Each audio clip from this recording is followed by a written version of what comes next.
Justement, cette émission, elle s'adresse notamment aux entrepreneurs qui pilotent dans des contextes de crise à répétition qu'on connaît évidemment aujourd'hui.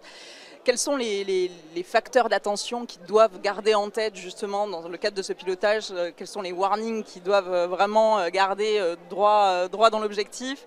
Et quels sont les conseils les plus pertinents finalement à leur donner aujourd'hui? J'en aurais deux principaux. Le premier point d'attention majeur, c'est pas de dépendance trop forte à un certain nombre de clients et un certain nombre de fournisseurs. Mais nous, on bosse beaucoup sur le risque que les clients ne payent pas. Et qu'un client prenne trop d'importance, quelle que soit sa santé économique, dans votre business et dans votre chiffre d'affaires. Aujourd'hui, dépendre trop des États-Unis, c'est avéré une grande faiblesse, alors qu'évidemment, je prends nos viticulteurs bordelais, un certain nombre d'entre eux avaient 70-80% de leur chiffre d'affaires entre les mains de 2 distributeurs américains. Qu'est-ce qu'on fait aujourd'hui si les Américains arrêtent de boire du vin ou ne veulent pas le payer au prix qui fait que les marges peuvent être sauvegardées malgré des droits de douane augmentés?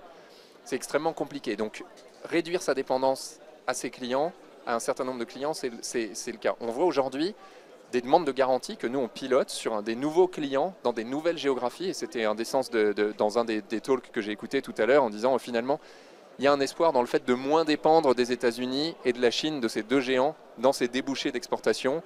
On voit que l'Europe et la France essaient de tisser des liens avec d'autres pays, on a parlé de l'Indonésie, etc. Et nous aujourd'hui on le mesure, on a 15% de demandes vers des nouveaux clients en dehors de ces géographies depuis le début de l'année, depuis les annonces. Donc les entrepreneurs français, ils sont résilients, ils s'adaptent à ça. C'est compliqué de trouver des nouveaux clients. C'est évidemment complexe, on ne peut pas les choisir comme ça, mais ils s'orientent vers des nouvelles géographies, vers des nouveaux débouchés, je trouve ça hyper positif.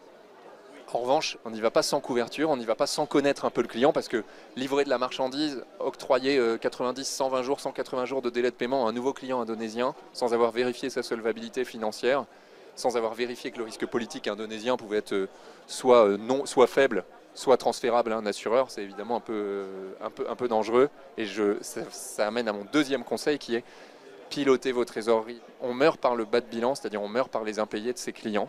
On meurt par un manque de cash, c'est comme ça, c'est la définition même de l'insolvabilité. On ne peut plus payer, on ne peut plus faire face à ces enjeux court terme et à ces créances à court terme.